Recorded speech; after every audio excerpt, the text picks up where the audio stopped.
Like all Americans, I am outraged by the violence, lawlessness, and mayhem. America is and must always be a nation of law and order. To those who engaged in the acts of violence and destruction, you do not represent our country.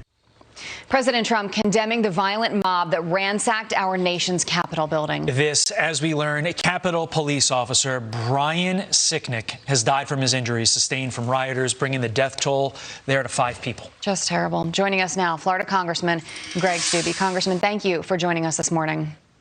Yeah, thanks for having me. Great to be with you. As you wake up on this Friday, have the events that happened on Wednesday and what you experienced, has it really sank in yet?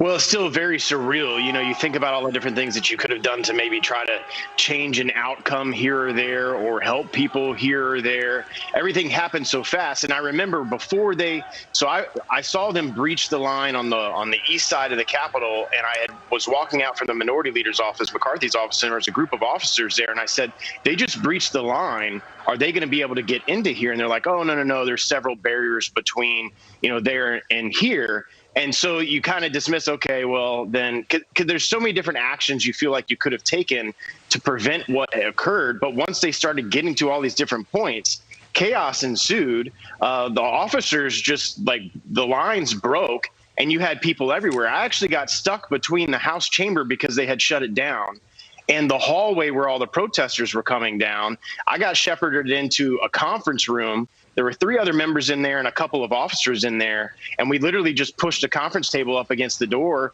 and kind of waited it out. They were trying to beat on the door, but you could hear everything happen because we were on that hallway on the outside of the House chamber. Wow. Right. So it's frustrating. Look, I condemn the violence. I've condemned all of the looting and violence that we saw over the summer. I condemn this. I don't care what organization you are, what group you are, who you are. If you have committed crimes against federal property or people or individuals, then you should be held accountable at the fullest extent of the law. I don't think there's any excuse for what we saw in the Capitol this week. That is not America. That is not what we stand for. You elect people like us to go in there and express your views on the floor of the House. That is what we do here in the United States, and it's completely uncalled for that all happened.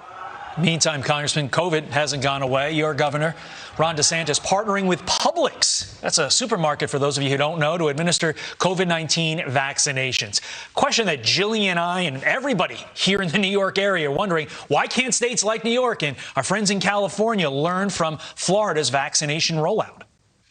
Look, we've done a really good job during this entire process. I want to commend the governor for the way that they've done and the testing sites. There's testing sites available all over the state. They'll move them around if we have a need. I was involved in moving some around and keeping some testing sites and this rollout. So Publix is a Florida company. They're well ingrained in the communities here in Florida. There's Publixes just about in every community stretched out, and they all mostly have pharmacies. So what a great idea to be able to not just have them at hospitals, but to flood these vaccines out to different pharmacies that are very well embedded in our community. It's a great idea. It's a great way for Floridians who, like in my district, a very rural district in the middle part of the state, obviously don't have a lot of hospitals that they can go to, or it could be 2 or 3 hours away, to be able to have a Publix's pharmacy that you can go to and get a vaccine. So the only challenge we're having is the number of vaccines. I talked to a hospital CEO yesterday, is getting obviously the supply and the demand aren't matching up right now. But I'm asking people to be patient. As soon as we get vaccinations here in Florida, we'll get everybody vaccinated. We have just about 30 seconds for your answer, but obviously Operation Warp Speed, a big part of President Trump's legacy, one that is positive, but then you look at the events that ensued this week. How much of his legacy hinges on what he does the next 12 days? Yeah, it's really unfortunate what occurred, because I feel like a lot of people are going to have that in their memory of all of the great things and accomplishments that this Trump administration did over the last 4 years. Foreign policy accomplishments, Operation Warp Speed. I mean, think back to that we got a vaccine. We allocated the dollars in Congress, got a vaccine out, and distributed it to the American people in less than a year. That's something that's never happened in the history of the world, and it's something that the president's administration was able to get done. And hopefully in New York here, we'll start distributing that vaccine. Come down to Florida and we'll get you one at a Publix. And while I'm at Publix, Congressman, I'll get a pecan Danish ring because they have the best ones ever. Congressman Steube, we appreciate it. Thank you. Glad you're safe. Yeah, great to see you.